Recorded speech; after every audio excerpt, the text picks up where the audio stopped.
Hey everyone, my name is Danilo Petrovic. I'm Ilya Marchenko. I'm Denis Kudla. I'm Evgeny Donskoy. I'm Henry Laaksonen. I'm Peter Torebko, and you're listening to the Game to Love podcast.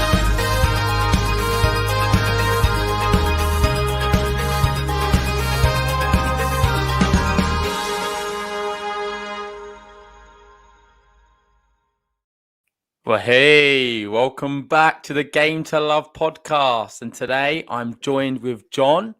We've taken an extra day just to recover. It's been a long 2 weeks. Ben's off for a bit, but we've got John in the house today to talk about, which was a historic night in the US. Novak Djokovic, he lost the final. We've got a new Grand Slam champion in Daniil Medvedev. How are you doing, mate? Good. I guess I should really be saying, welcome back, tennis fans. But I guess there's only one person for that job. Yeah, I had to mix it up a little bit because I know Ben has his own little rhetoric at the start.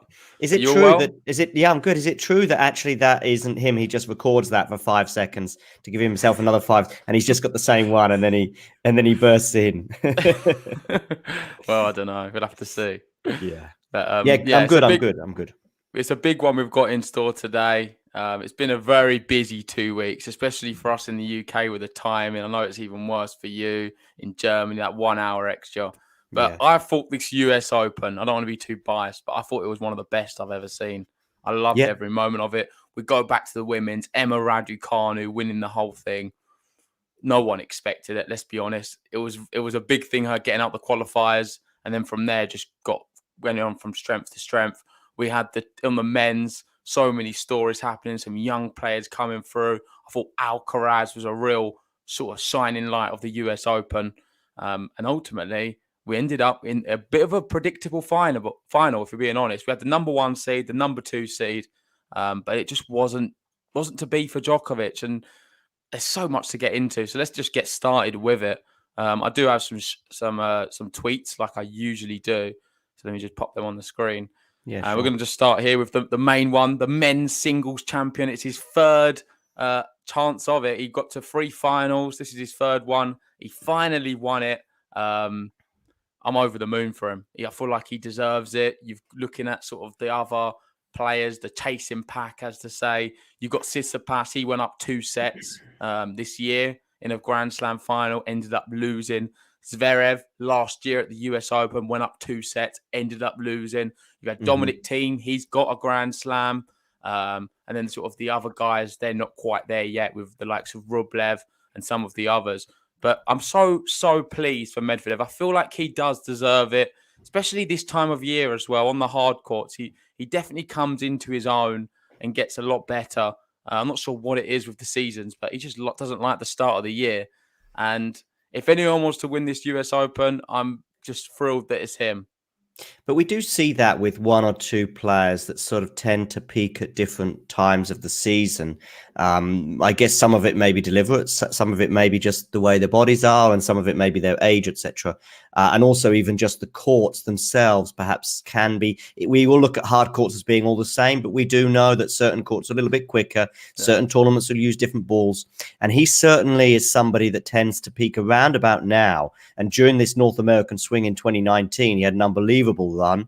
And in fact, he was arguably did better than this year until obviously ultimately winning the US Open. We've also seen it with Nadal. He tends to do better in the US Open than Australia. And conversely, Djokovic tends to do a lot better in Australia than he does at the US.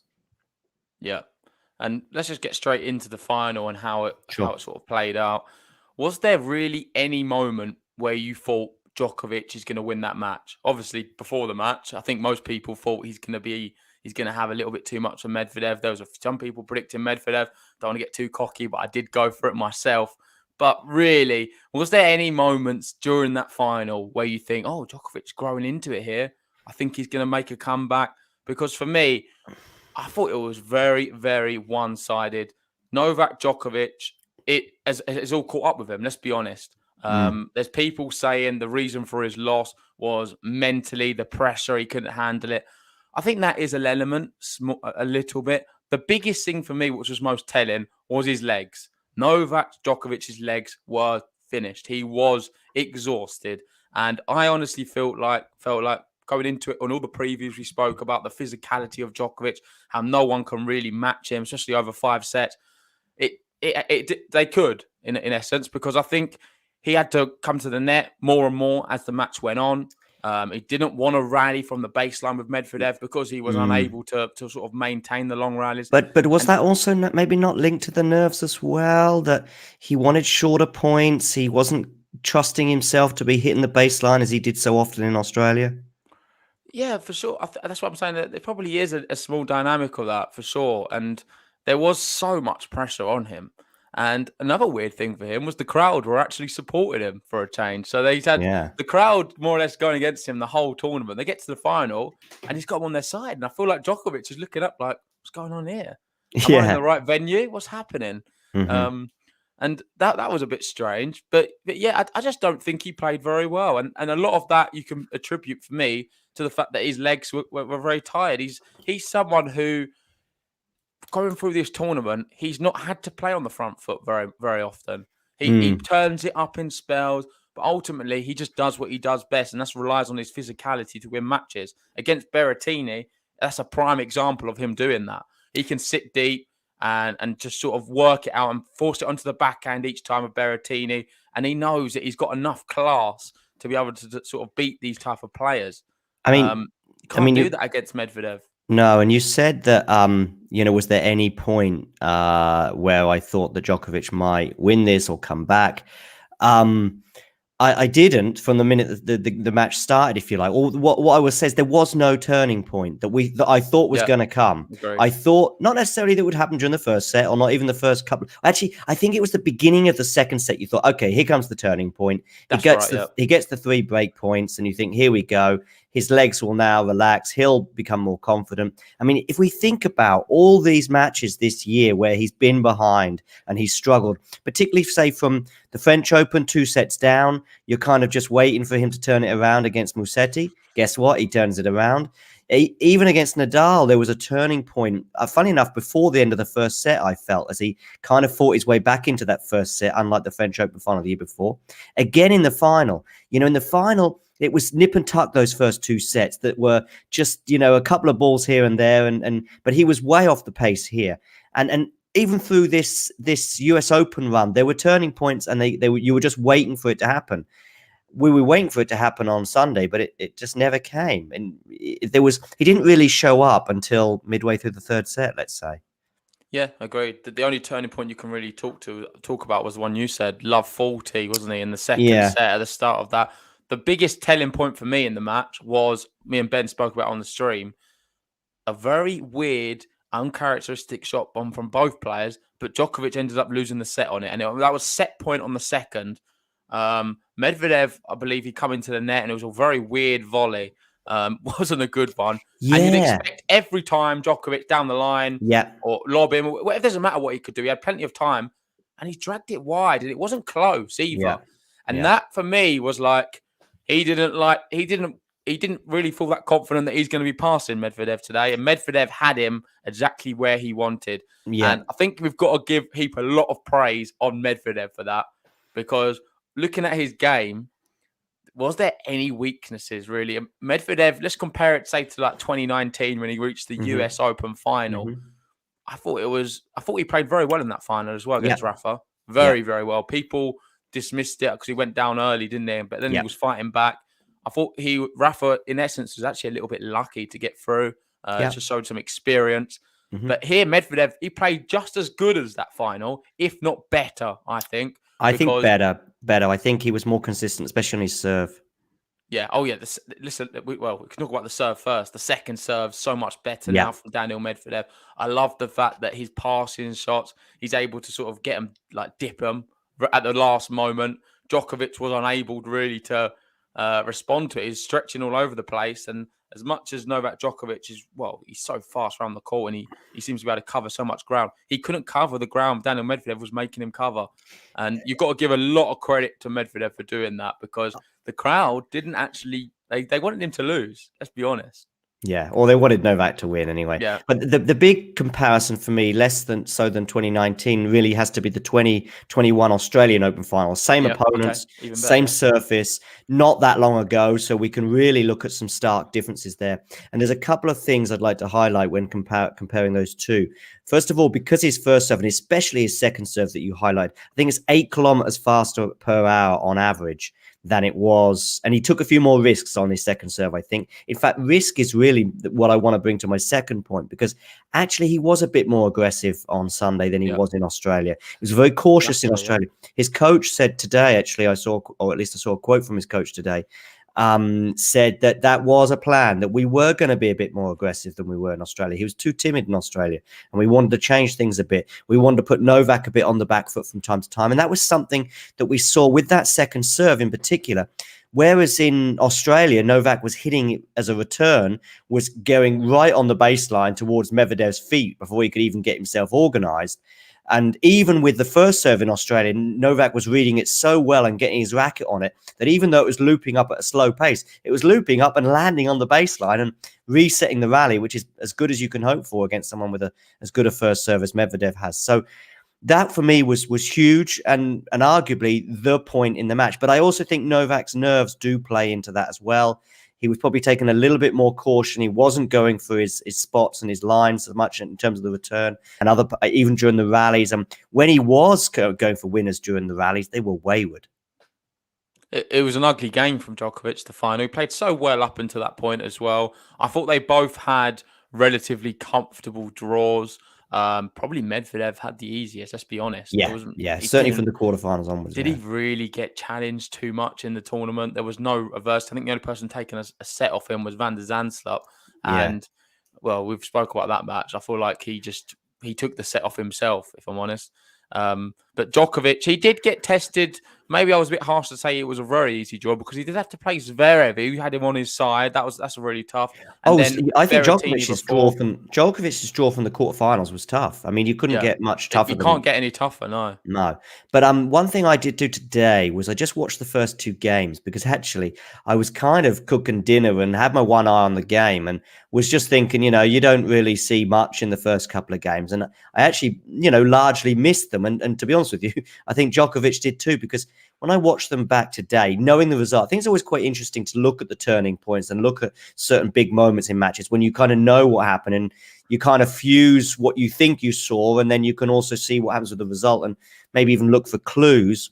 And in that first game, I just remember Djokovic was up 40-15 in the first game of the match. And don't forget, this is basically the game that cost him the first set. Okay, there's other moments in the first set when he could have got back into it. But basically, this is where he has his serve broken and Medvedev ultimately closes it out from there. And he's 40-15 up in that first game. But I noticed that he's not getting many first serves in, or at least there's a double fault in that first game. I think half the time he's getting his first serve in, half the time he isn't. So many unforced errors. There's no winner from him. And it's just littered with errors. And really, he should have won that game from 40-15 up. Oh, yeah. And that kind of set the tone. But what I didn't think was that the commentary is very interesting as well. The commentators basically finished the first game, much as I thought when I saw that I saw bits of the first game live. And when he lost it, I just thought, oh, well, it doesn't make any difference almost to this game. It's not grass. It's a different surface. We've seen Novak behind a set. We've even seen him two sets behind at times this year. So being a breakdown that early is almost good for him in a way that he can now just get on with the job. And not just that, he doesn't start always that well. A lot of the podcasts have been covering, he can often go down a break at the start. And then if you expect him still to be fighting back, you get into a tie break, you can still lose the set. But then Djokovic wins in 4 and he does what he does best. There were so many moments where I didn't believe that Medvedev could win. Mm-hmm. I don't know when I really felt it. I think it was probably, I'll be honest, right towards the end, about 5-1 into the third set. Because even down a break at the start, you're thinking, you never know if he breaks back now, he could get this one to the business end and do something special. But it wasn't to be. Just shout out to the people in the chat. Sorry, guys, not ignoring you guys. There's so much to talk about here. We've got Gene here, our patron, asking or saying Medvedev didn't drop a single point of his first serve in the first set. He come out the traps very, very quickly. And if you've got a big serve like that and you're finding a lot of first serves, and Djokovic can't even return them, then that was a big sign as well. But really, the key takeaway for me, I keep repeating it, is the fact that Djokovic physically looked very tired. He wasn't able to play his best game. And if you compare this to, like you said, in Australia, he seemed a little bit fresher that tournament than what he is coming into this US Open. He's still a little bit disappointed, no doubts, with what happened in the Olympics, I'm sure. And you could see he was losing his head again. He smashed the racket. I think that was in the second set. Yes, towards the end of the second set, maybe around the time. Yeah. It was actually maybe earlier. It was very close to the time. It wasn't the exact point, but it was very close to the moment when the music played and he lost those break point opportunities. I will just disagree with you slightly though, JG, on the reasoning. I know you put a lot of it down to fatigue. I would put that down that weariness, if you like, or that heaviness, that heavy-leggedness. I would put that down to anxiety more than actual tiredness. And I'll tell you why.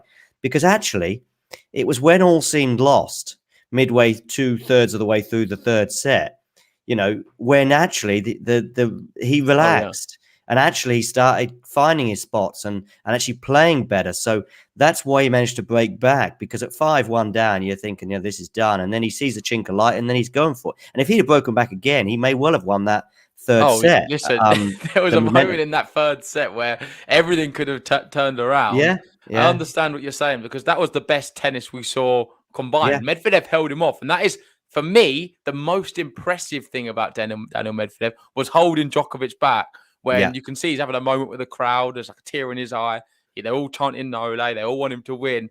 And he raised his game. He meant business. For a moment, I thought he's breaking back. Honestly, at 5-4, I thought, oh, here we go again. This is going to be the greatest comeback I've ever seen. And Medvedev managed to fend it off, which I thought was special. But I understand what you're trying to say there, John, because you could say that. But I do feel like fatigue is definitely a factor. Whether or not it is the same thing we're talking about in terms of he was very anxious, the pressure got to him, and it made him look a bit. It made him look a bit run down. I didn't see him closing the net quick enough. He didn't seem to have the same defense as what he usually does. There's sort of passing through him, and you'd expect him to get more returns back. But who's to know what the real reason was? He was angry kind of with his own body at one point. In other words, his body wasn't doing the things that he wanted it to do. And there was one point just before he smashed the racket, I think it was, he kind of punches his leg almost. Yeah. And it's I think Liam said it in the chat at the time. The key thing, when you're punching your legs, the reason you do that is because you're tight. You're getting the blood flowing. Tight, but I would say tight from anxiety. That's my point. Okay. So let's move on to some of the tweets, because there's so many to get through. Sure. I think the key sort of takeaway here, I think this one's about Medvedev. So this is what he said after the match. He said, knowing that I beat somebody who was 27-0 in a year in Grand Slams, I lost to him in Australia. He was going for huge history. And knowing that I managed to stop him, it definitely makes it sweeter and brings me confidence for what is to come. And just adding on that as well, we also saw what he said on court, how he's never openly said this before, but for him, the greatest player is Novak Djokovic. Mm-hmm. And Djokovic, by the way, said basically his first sort of rawest and freshest comments. So this is long before the press conference on the court itself. He just said he felt relieved. He said he's relieved it's all done, really. Yeah. That whole story. And Medvedev, I think you touched on it to some extent. I think confidence is a thing that separates him certainly from Zverev and from Tsitsipas, but even Thiem to some extent. He's a front runner. That's what he is. And his confidence is much higher and much more robust, basically. Yep. That he managed to close it out. He turned up on the biggest stage of all and performed to his best. And okay, maybe he didn't quite do that in Australia this year. He did it probably for half the match against Rafa, which all of that adds up to a far bigger body of good work than Zverev and Tsitsipas probably have put together. Yeah, and them guys must be watching this. A tad, I don't know. Are they happy for Medvedev? I'm not sure if they are. I think deep down they're a little bit disappointed, because they've both had opportunities. They've both been up 2-0 in a Grand Slam final. They've not been able to take it, and they've just watched Daniil Medvedev do it against Novak Djokovic. Why he's going for the calendar year Grand Slam? I don't think they're that pleased, if I'm honest. And hopefully, what I think could happen is it spurs everyone on. We're going to see a big rivalry now. We know Medvedev, he doesn't really get on too well with Tsitsipas. I think in Zverev they're okay, but certainly Tsitsipas. So that's going to get him going for sure. And what he's been able to do. Listen, let's talk about this goal. This not the golden one. He wasn't able to do that. The calendar year Grand Slam. We've got our man here, Rod Laver. He tweeted afterwards saying, "Simply stunning, Daniil Medvedev. You stopped one of the greatest tonight. To win your first Grand Slam title is always special. To do it against a champion like Novak Djokovic is something else. Take heart, Novak. The quest continues. Best wishes." And obviously, he's the last man to win the calendar year slam. It's something which is, I think, virtually impossible to achieve. Djokovic, he got within one match. And that's why you've got to look at this for all the Djokovic fans listening. There's only so much disappointment you can feel, I feel, because in a situation like this, I think you've just got to congratulate Medvedev and congratulate Djokovic for what he's been able to do this year. This has got to go down in history as one of Djokovic's greatest ever years. And his greatest calendar year, and the greatest calendar year of any male player since 1969. Yeah.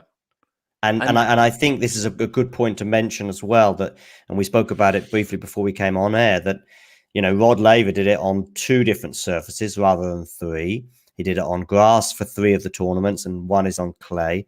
And it was also a time where players weren't traveling so much. So he may have had a slightly easier run at each one of those, if you see what I mean. I mean, imagine that Djokovic is turning up for each of the slams and half the field aren't there, so to speak. I mean, I know there was a couple missing the big hitters, shall we say, from this last tournament, but he's still got to go through Berrettini, and even the pressure's different. I don't get me wrong, I'm sure Rod Laver felt it too, but probably he felt it more on a micro basis for each tournament he's going into. He would have felt pressure that I'm sure he would have put on himself, but he won't have that kind of calendar slam thing because it probably wasn't even a thing, if that makes sense. It's only become a thing probably in the last sort of 30 or 40 years. And the fact that no one has done it makes it a bigger thing and a bigger thing and a bigger thing. And Djokovic to get so close in a sport where you've got to be 100% fit. One match away, John. One match away. He got the Roland Garros. And from that moment on, he had the little break as well for the US Open. Yeah. It did seem written in the stars a little bit. And listen, everyone knows me on here. They say I'm a big Rafa fan. Some of them call me a Djokovic hater, but I think that's kind of that narrative's expired a little bit now because they realise I'm not that at all. But with all of this, there's a part of me which is a little bit pleased because it's great for the likes of Roger and Rafa, particularly Rafa, going into Australia. They're both going to be on 20. But the calendar year Grand Slam, that is something which is special. I'm a bit disappointed he wasn't able to do that side of things, even though that means he gets another Grand Slam, because that is sporting greatness. Let's be honest. I don't think I'll ever see an opportunity like it in my life. I know there's a lot of people saying, "Oh, he could do it next year. He could do this." I don't think so. You don't get an opportunity like this one. And listen, I mean, in order for him to do it, it wasn't that comfortable either. Let's be honest. He's had to fight through adversity. He's been down 2 sets in some of it. Australia was pretty comfortable-ish. But aside from, actually, I say that it wasn't that comfortable. He was down in that a few times. Wasn't in Australia, Taylor Fritz took him to push him to 5 sets for sure. Nadal in Roland Garros, that was a tough one. That was insane. In the final. Musetti How he won that Roland Garros was ridiculous. Wimbledon. I guess that was. He lost the first set against Blake, wasn't it? But that was it. Although, and then Draper, sorry, and then he also lost the first set in the final. So there's a bit of coming back there as well. But and then this run as well was losing the first set so many times, and I think losing the first set is, for any other player, it's big. You know, if you're a favourite going into a match, but you lose the first set against a fellow professional who's probably a top 100 player, you're in trouble. You've lost the first set. There's no more room, much more room for manoeuvre. And he came back time and time again, and you know, Zverev pushed him to 5 as well. So that's the thing with this Grand Slam. So those of you that think that, you know, he can do it again next year, you need so many things to listen. You need to be immensely talented. You probably need to be the greatest player of all time. You also need to be fit for all of those slams. You may also need a couple of strokes of luck with one or two players maybe absent at certain tournaments, or at least in Federer was basically absent for Wimbledon, I would say, in so many ways, although he was actually there in body. And so you have to so many things. Then you need to have a couple of net cords go your way. Then you need to, have Rafa slightly hurt. And this is not taking anything away. That my point is not about Djokovic here. It's just how bloomin' difficult it is to win one or two Grand Slams. Never mind four. It's so virtually impossible. We've got 12 Travel 21 here. How we doing, mate? Saying Carlos Alcaraz, Golden Slam in 2024. Well, let's see. Let's not get carried away with Alcaraz. He's flying right now. I'm really pleased for him. Another shining light in this year's US Open. Let's move on to the next thing. I know there's another Rod Laver one, but I think it's later on. So we've got one here from Andrew Atkinson. Djokovic had the most dominant slam season since Steffi Graf in 1988, and some people are seeing it as a failure. Going for records is brutal. I think we touched on this off air. There's not many people who see it as a failure. You've got to be very delusional if you think in the slightest way possible what Djokovic has done is a failure. Him losing that final is nowhere near a failure. I thought he was amazing all tournament. So that's a load of nonsense. Anyone saying that what he's done, well, I don't even know. I think you touched on it. It is his greatest ever year in tennis. Let's be honest. Yeah. I think it's certainly his greatest calendar. I mean, he did hold 4 slams at the same time, so over a 12-year period. But yeah, I mean, I don't think many people are viewing it as a failure, and if they are, then that's silly. And I don't think he is either. I think he just, as I said afterwards, he just felt relieved that it's done. It was over. The pressure was the just whole off thing. him. Yeah, and it was quite emotional seeing him into the chair. I don't know if you saw the images or the video of him sort of crying into his towel. But that was there was a couple of cries really. One was before even the match finish. Yeah, that's right. I mean, think he accepted his body was kind of done. Like, I don't think he had much more to give with it. I know you're saying that. I think it's the crowd gave him that extra little push. Having them on his side, you could see him interacting with him. He was crying during it. And I think that gave him some of the emotion. It gave him a lot of energy. He was like, "I'm doing this for the crowd. They're all trying to know that they want me to win this. I'm going to find something special." And let's save that for anyway, because we'll talk about the end of the match towards the end of this podcast. Yeah. Let's move on to the next one. And this is Medvedev is the 5th active man / player with a win against a world number 1 in a slam final. We've got Rafa there, 7 of 12. Wawrinka 3 of 3. Medvedev 1 of 2, so 50% now. Djokovic 1 of 4. Murray 1 of 6. Yeah, it's not easy. It's not easy, and something that the players that have come up against particularly the big three who have often been number 1 at one point or another, and Andy Murray to some extent. And when they're coming up, you might have been not so much nowadays, but 2 or 3 years ago, if you were a wannabe slam winner, a Wawrinka, for example, or a Dominic Thiem, you might have a quarterfinal against Federer, a semi-final against Djokovic, and a final against Nadal. Well, that's a tough run. Yeah, that's a tough run to get through. In the French Open, for example, that could be. I mean, certainly Thiem had Djokovic in the semi-final a couple of years ago, and then the final against Nadal. That's a tough run, and I'm sure there were other slams where was your. Wawrinka's been able to do it, hasn't he? He's done the toughest of runs. Okay, and Tsitsipas beat Federer at the Australian Open about 3 years ago or 2 years ago. Then, of course, he comes up against Nadal in the semi, loses. But if he had got through that, he'd had Djokovic in the final, and we all remember how that 2019 final went. I mean, it's just, as you say, Wawrinka did it once, but so at least now you might only have to beat one of those guys, if you like. Federer's pretty much done. Nadal, the future's up there. But he did beat a number 1 in the final, no doubt about that. And arguably the best player of all time. But as you highlighted, at least he had a bit of a run up for it, if you like. Yeah. I think I like this stat just for the fact that you can compare Murray and Medvedev here, 1 of 6, 1 of 2. I think it bodes good thing for Medvedev, and it sort of touched on what he was saying and what's next for him. It's going to give him a lot of confidence. I wanted to see what you think. Obviously, the clay still seems to be a massive issue. I don't see him going deep in Roland Garros anytime soon. But certainly the other 3, I think he can improve drastically at Wimbledon. Yeah. Used to say Daniil Medvedev, he's got the perfect game for Wimbledon. I would expect him to go a bit closer than what he did this year for Wimbledon, pushing Djokovic to the wire. And then obviously Australia, finalist last year. He's great at that. And then his best slams, the US Open. So I want to see him now push on. I think I'm going to make a prediction of how many slams he can get before he retires. I think it's a tricky one to do, but I'm going for I think there's a lot of competition now, and there's going to be I think it's going to be mixed around a bit, but I'm going to be going for I'm going to go for 6 slams.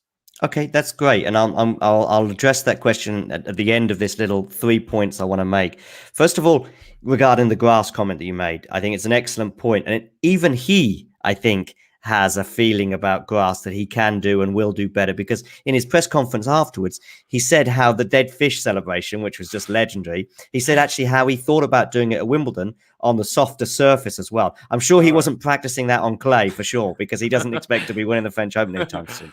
So he obviously feels it. And there's probably slightly less competition on the grass, considering there's probably 3 or 4 players who we think could win it, but maybe 1 or 2 of those players are a little bit further down the rankings. Whereas on the hard court, there's probably slightly more potential winners. So that's very bodes well for him on the grass. Secondly, I do think that sometimes these guys get compared to the big 3 kind of unfavorably in many ways. These are probably the 3 greatest players of all time, but also, one of the statistics that is thrown at this next gen, guys, is that, but look at the big 3. In their first slam, they're winning the final. In their first couple of slams, they're winning the final. And then they're winning 4 out of the first 5 slam finals. Yeah, that's fair enough.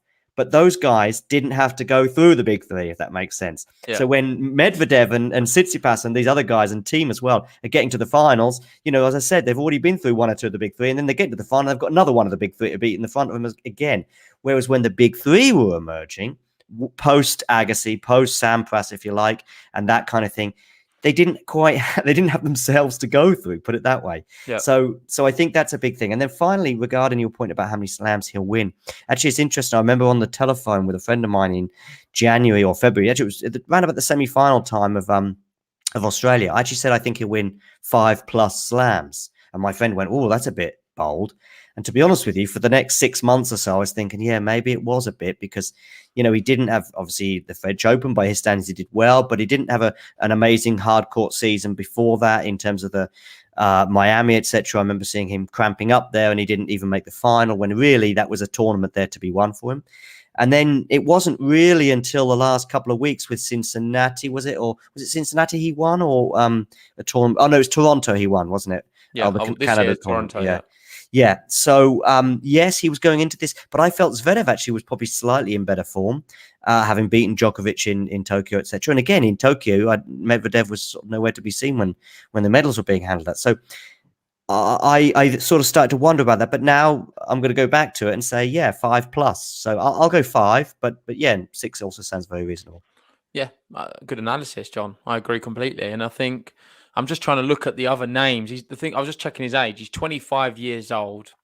He certainly can, because I just see now Djokovic can't be this good forever. The other 2, you can already start seeing the decline more evidently than Djokovic. There's going to be a time for these guys to have their moment in the sun. And Medvedev's doing it to Djokovic now. So, yeah, certainly he can do 5+. I agree for that. I think people in the chat are agreeing as well. We've got Matthew saying, if Med stays injury-free, that's another big factor, of course. I see him win at least 6 hard court majors. Certainly. I'd like to see him win a Wimbledon, though. Yeah, I think that's a little. You don't need to narrow it down to that. I think he could easily win 1 or 2 Wimbledons, and he could easily add 1 or 2 more hard court titles, and then boom, you're at 5. On to the next one. We've got Djokovic began the 2019 Australian Open as a 14-time Grand Slam champion. Djokovic will begin the 2022 Australian Open as a 20-time Grand Slam champion. Unreal turnaround by the world number 1 in a short space of time, making the impossible possible. And I've got to bring a lot of these sort of pro Djokovic tweets up, because I feel like he deserves praise on this podcast, even though he's lost. Can I just say a quick thing about that tweet? I would even bring it down to the last 12 months when Nadal wins that French Open in October of 2020. So not 11 months ago. You're thinking 3 slams. That's a big gap. You know, that's a big gap to bridge for Djokovic. And you then start thinking maybe Nadal is the favourite in this slam race. Because I think when it was in the years gone by and, you know, he was catching up a bit, but suddenly after that pandemic hit year, you know, that began with Djokovic thinking he might go the year unbeaten and was playing sensationally. You know, he then came back and had his US Open moment and then lost the final got thrashed by Nadal in that final. And you're thinking three's a big, you know, when you're also thinking Nadal's going to win a couple more French Opens, including this year's. Well, you thought the next one he would win as well. That's Yeah. sort of... So to him to just suddenly go from 20, I mean, that's a really good point as well. But just to go from 2017 to 2020 in 11 months is insane. Well, you can compare it. You can go even further back as well. If you're the other side of the spectrum, look at the last decade and what he's done compared to Federer. Yeah. Federer's hardly moved. Djokovic just keeps going. Yeah. We've got Nadal picking up a few here and there, but nowhere near the level of Djokovic. And listen, I think he has been the greatest player. No, I don't think anyone can argue the last decade. Certainly, he has been the best player in the world the last decade. And right now, looking at this, going into Australian Open, listen, mate, I am ecstatic. I'm so excited. I think someone mentioned it in the chat earlier. But we're going to be in for a real treat, John. I'm telling you. Fingers crossed that the players are healthy, you know. Exactly. Not just I Rafa, got carried away with team. this US Open. It didn't happen. So I'm just hoping we get to see Rafa and Federer in some regard at Australia. I'm not sure we'll see Federer, but certainly Rafa and team. And then suddenly you throw those two into the mix and you've got, you know, a bit more depth and you've got 6 or 7 potential winners and you might get a run from Alcaraz to a semi-final or Felix to a final or something. So, you know, then that gives the depth that I think on one or two occasions in recent years the men's side has lacked. Listen, it's going to be a great story. I'm looking forward to Ben's promo he does for it as well because hopefully he doesn't leave Rafa out. I feel like he's going to. I'm going to have to send a few videos in for him to include on that one. I know it's going to be left by the wayside. Yeah. Moving on, Novak Djokovic, this is what he was saying, on being emotional when the crowd chanted, "Nole, nole, nole." The emotion, the energy was so strong. I mean, it's as strong as winning 21 Grand Slams. I mean, that's how I feel, honestly. I feel very, very special. They touched my heart, honestly. I agree. I completely understand what he's saying. I don't think he's really encountered it too many times in his career where there was a real passion and desire and authenticity behind the crowd when they were saying they really did want him to win. And he's never felt that amount of love on court before. And it was overwhelming for him. And this sort of leads on nicely towards the back end of the match because there's so much to talk about with regards to the crowd. I don't know where to begin. I know Ben said his piece on the watch along. You had your say on it as well. I'm trying to be as understanding of both sides as possible, but ultimately I have to agree a lot with what Ben was saying. I think they were very disrespectful towards Medvedev at the end. I thought it was unacceptable, and I don't think it's a sort of a valid. Sorry, you still there? Yeah, I'm still here. Sorry, yeah, I think I've frozen. That's all. Okay. I don't think it was a valid excuse for people to be sort of getting on to. I forgot what I was saying now. Getting on to Medvedev as he's kind of serve it out, basically. Yeah. They was getting on to him for no reason. And we saw the double faults for him. I thought he should have just taken his time because he doesn't have to serve then. Just wait for the crowd to die down. And I hate the people saying with the excuse, oh, it's always been like that. That's just the way it is. We have Wimbledon, which is more sophisticated. The US Open crowds always... They act a bit like this, and they're more leery with things. I just don't think it's fair. On which is Medvedev's biggest moment of his career, they're trying to ruin it. And even when he looks back on, say, the match point, what he's going to hear before the match point every time is a big boo and then an ace. I mean, I look at it in there's so many facets to this, and that facet that you highlight there is you're completely right. It's just out of order. You shouldn't be doing it. I agree that people should be pulled out and taken off, taken away from the court, etc. when these things happen. However, I do think that we have these different tournaments, and we have at Wimbledon, for example, where everyone's silent. But then I've also been at Wimbledon on the first day, the Slam champion Leighton Hewitt is opening, and the stadium's half empty because everyone's doing the corporate thing there, and they're all, you know, off elsewhere having a drink and a good time. At the US Open, you've got a much broader range of people, and I like that inclusivity. I like Wimbledon for what it represents in many ways, with the tradition and the color, and or the lack of color in terms of what the players are wearing. But I see each one as being different, and I look forward to the US Open as a crowd member more than the other 3 slams. I've been fortunate enough to go to the US Open a couple of times, Australia once, French Open, and Wimbledon several times, and I see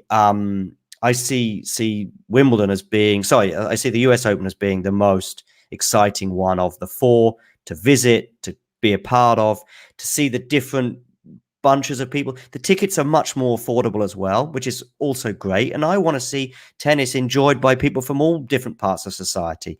And so when I'm at the US Open, I see that. I don't see it at Wimbledon. It's a lot more corporate and a lot richer people. It's just another element that you've got to deal with. And I don't think Medvedev dealt with it perfectly at the beginning, but listen to the players after each match. Even the losers are coming off saying, I love this crowd. I love it. And I love also having fans back. There are some good parts of it for sure. I do like that, but I think the whole match point stuff is just not acceptable because Agree.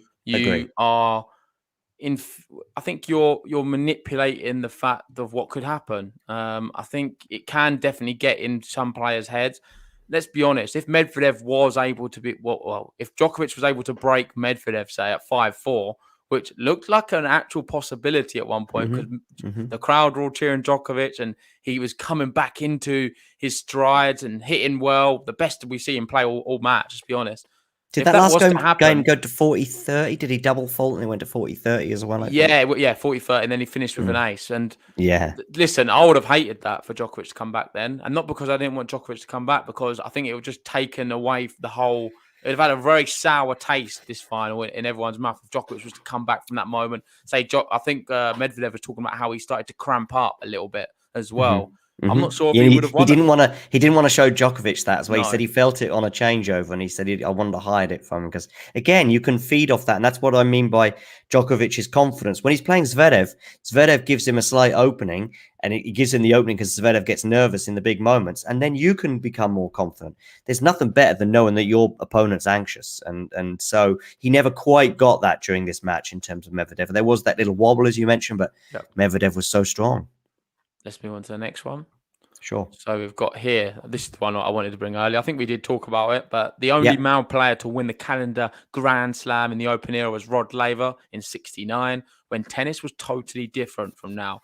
And 3 of the 4 Grand Slams were played on grass. That sort of surprised me, actually. I know you're familiar with it. And the only man in the last 50 years to be just 1 match away. So the last 50 years to be 1 match away from the calendar Grand Slam is Novak Djokovic. And listen, we know Federer's been 1 slam away, but it's never worked out in that same order, has it? No, right. I mean, actually, just winning the first 2, neither Nadal or Federer have done that. No. Just winning the first 2 in a year. Because the year that Nadal won Australia, he then lost to Soderling at the French, and the year that was the same year, funnily enough, that Federer got his one and only French Open. So they've not come close. Yeah, and listen, the only thing I was going to ask you about this, I think we spoke about it, was, do you think it's ever going to happen again? And we both really think no. No, I mean, you never say never, but the likelihood of it happening is a kind of a once in a generation thing, and just not because the talent isn't there, and you could even be much better than all of your opponents, and arguably Djokovic is and has been. But he knows as well, as that's why he said this is the match of my life. This is a once in a lifetime opportunity, and so many things need to go your way. Fitness, even just fitness. When we saw how vulnerable he was in Australia this year, it was unbelievable he pulled through there. So it's not going to happen again. But I'll be happy to come on the podcast in a year from now as John Isner is serving for the match to win a Grand Slam. No, it's Carlos Alcaraz, 2024.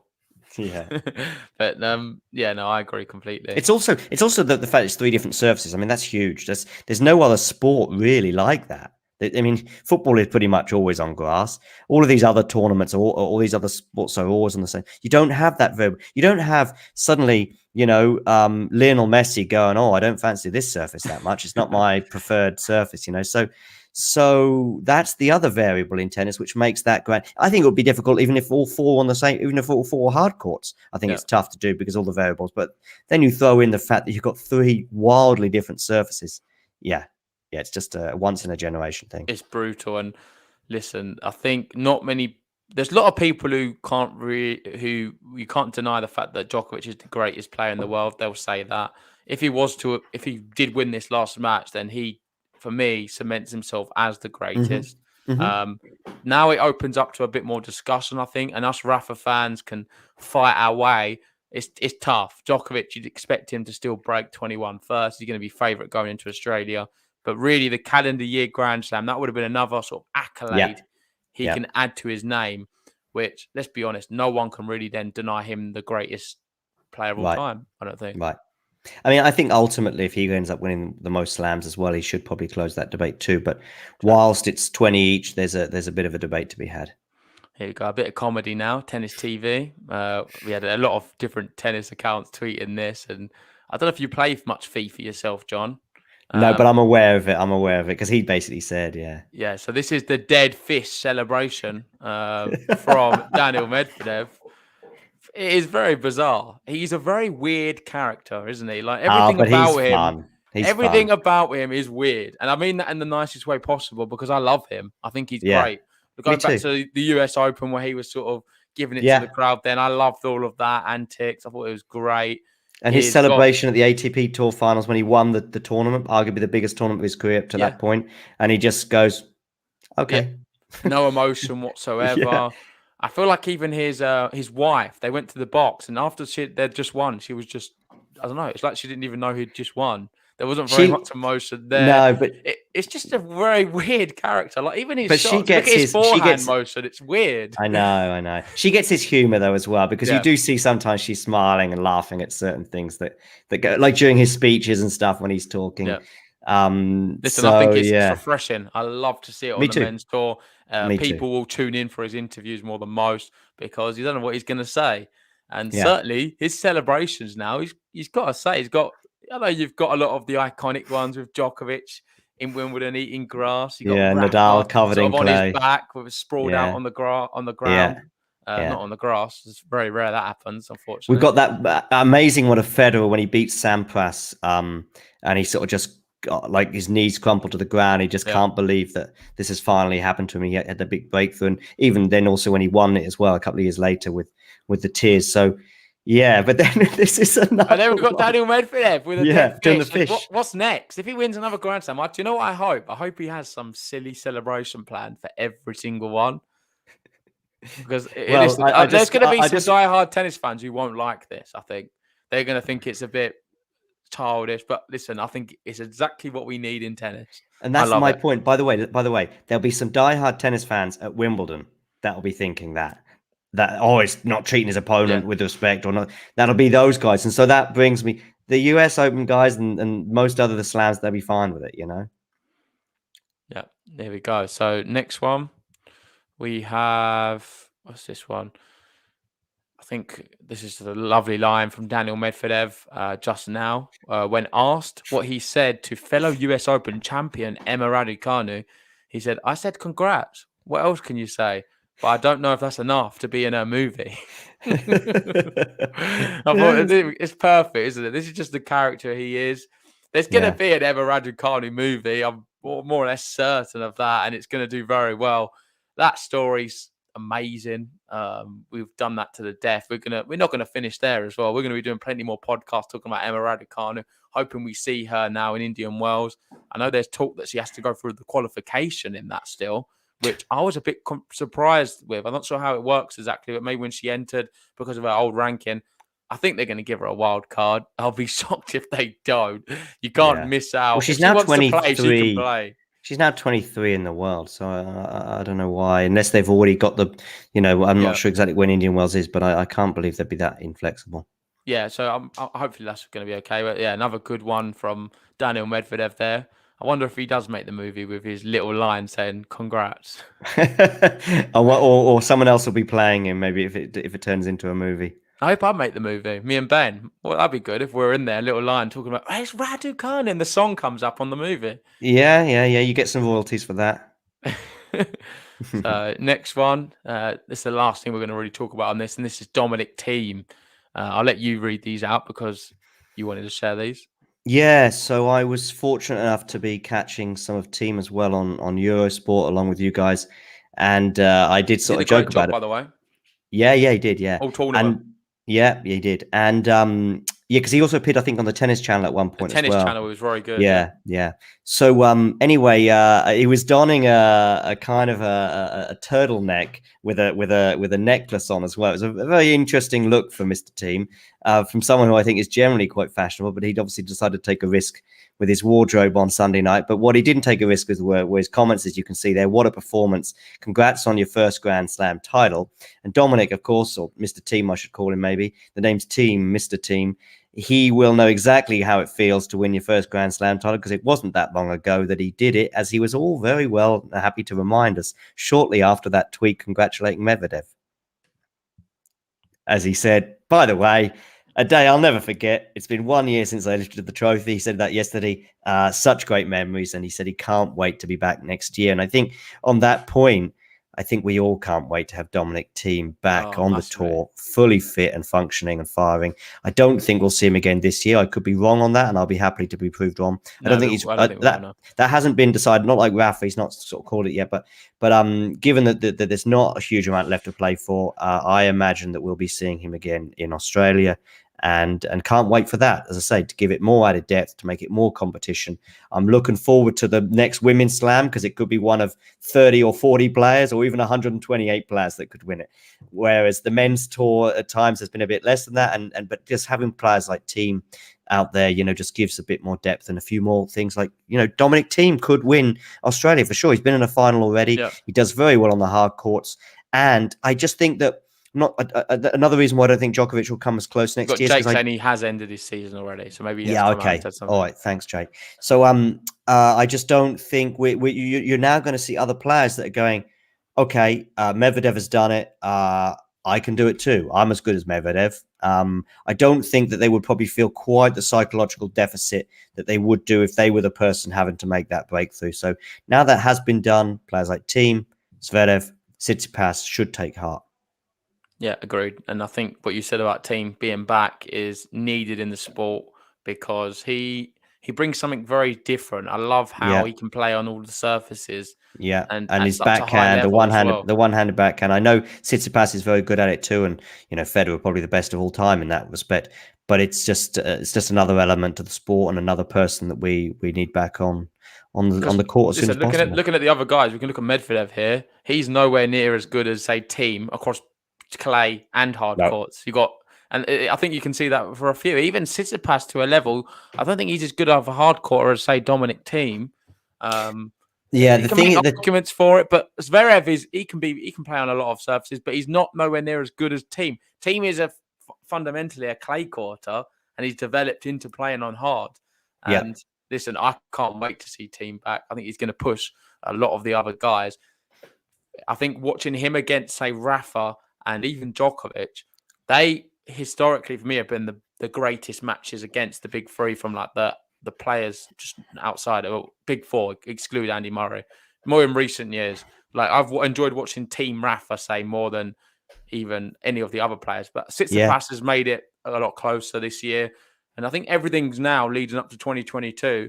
We're in for a real blockbuster, John.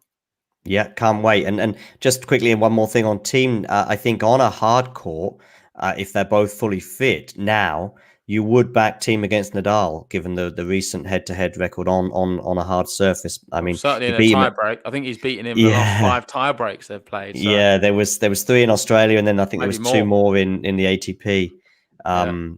Yeah. So yeah, exactly. And but who knows what shape Nadal will be in. I think there's more questions over his fitness than Dominic Thiem's in terms of Australia. But he, I hope and I'm optimistic that Nadal will be in Australia. But what shape or form, I don't know.